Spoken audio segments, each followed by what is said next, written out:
This is the Grand Seiko SBGJ259. It's otherwise known as the Urban Bamboo GMT. It's a high beat caliber and it is a USA special edition. I'd like to shout out to Exquisite Timepieces. They are the Grand Seiko authorized dealer that lent this in for review. They've been lending in some amazing watches over the past I think it's been 4 or 5 years since we've been working together. So if you are shopping any Grand Seiko, please check them out. I recommend them. A link will be below. Now let's talk about this Urban Bamboo. We'll start with the dial.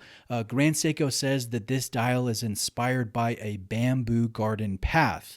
And to me, this texture looks to be the same as the dial found on the Yuka Momiji, but that one is done in a beautiful crimson red that Grand Seiko says is inspired by redding maple leaf trees that reflect off of a lacquered wood floor. In my own opinion, I think Grand Seiko, they're getting a little bit flowery with their description, with what they say is inspiring the watch or the color or the texture. And I think that they can just come out and say, hey, we made a cool dial texture and we're going to utilize it and we're going to do different colors. I think this texture, this color is lovely and unique, and it's okay to be what it is. I think Grand Seiko probably should tone down that flowery descriptive text. You know, when I look at this, I'm not thinking of bamboo garden paths, or if I look at the Yuka Momiji, I'm not thinking of a lacquered wood floor with maple leaves being reflected in it. I think that's going a little bit overboard. But you know what? Us watch collectors, we can go a little bit overboard. And perhaps the same could be said with watch brands. Let me know if you agree with that or not, or if I'm just being a little bit cynical or a little bit negative. I am known to do that from time to time.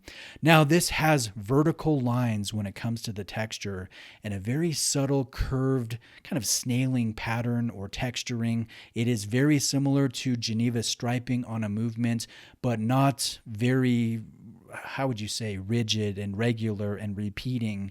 It's more of an irregular texture, and I think it looks fantastic with this reflective lacquered finish. There is a lot of visual interest, and again, this green, you don't see a lime green color or a bamboo color on a luxury priced watch very often. I really enjoy that. There is also a GMT index track on the circumference of the dial. This has some subtle concentric snailing that you won't notice from arm's length, but then when you put it under a loupe or a macro lens, you notice those little details, and I like that. Like all Grand Seiko watches, the detail work under the macro lens is just impeccable. It looks so good here under magnification. The markers are faceted, they're tall, they're polished, they have sharp grooves that run the length of the marker, and these micro ridges I think are a lovely touch. I find them more impressive than if these markers had a flat, polished top or finish to them, although Grand Seiko does do that from time to time. These hands are the classic Dauphine style that Grand Seiko is so well known for. They're mostly brushed with a nice defined graining with polished chamfered edges. They're dimensional, they're long, and they are so sharp when it comes to those polished chamfered edges. I swear, you think you could cut something with how crisp they look under magnification. There is also an applied Grand Seiko badge and an applied date wheel surround. The date wheel is not flat white, it's actually a silvered disc, like all Grand Seiko mechanical movements have. The GMT hand is a lime green color that is slightly reflective, and I think complements the dial color very nicely, and that is also mirrored with the text for GMT on the dial. That matches the GMT hand in terms of color. Everything will be visible under a double dome sapphire crystal. The crystal has some reflections that are noticeable, especially in natural light, so this could benefit with dual layers of ARC applied. I don't think this has any, at least if it does, it's not a very great application. Now let's talk about the movement. Inside the case is the high beat True GMT caliber called the 9S86. I have personally owned this caliber before.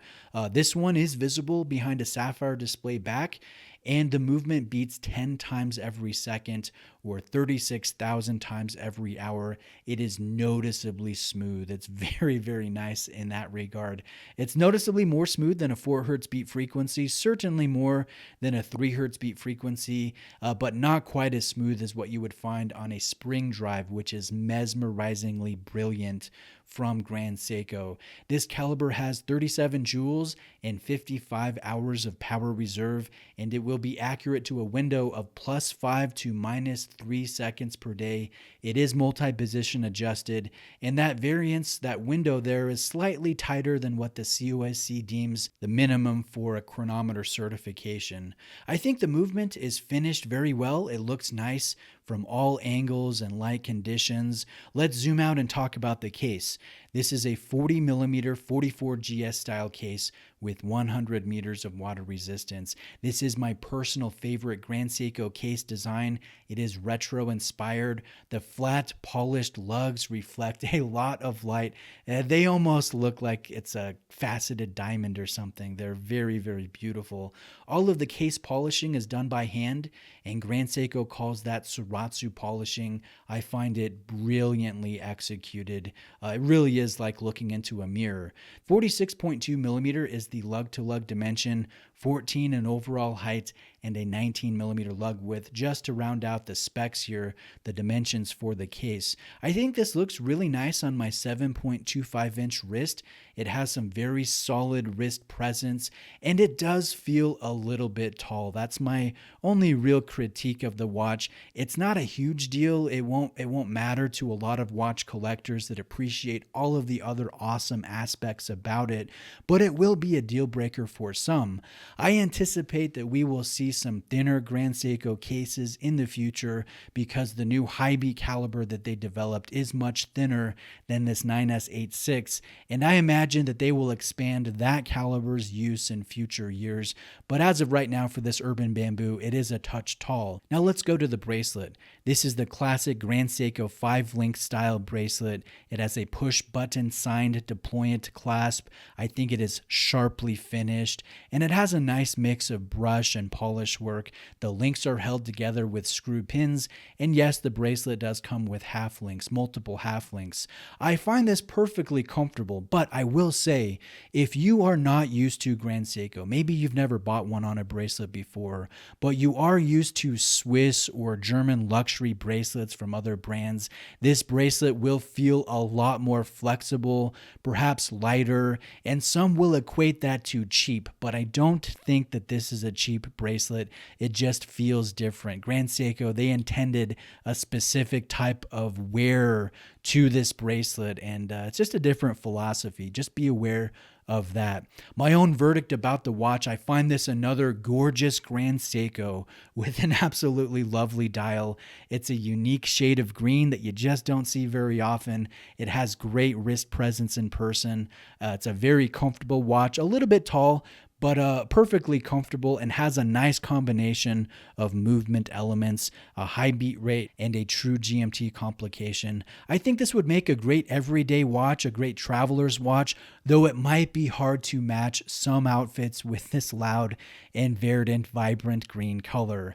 Outside of that, it's a really sharp watch. Thank you to Exquisite Timepieces for lending it in for a review. If you are shopping any Grand Seiko, I'll definitely recommend them. A link will be below. Let me know if you have any specific questions. I'll answer you in the comment section. Like this video if you enjoyed it, and please subscribe for more content like this. Thank you.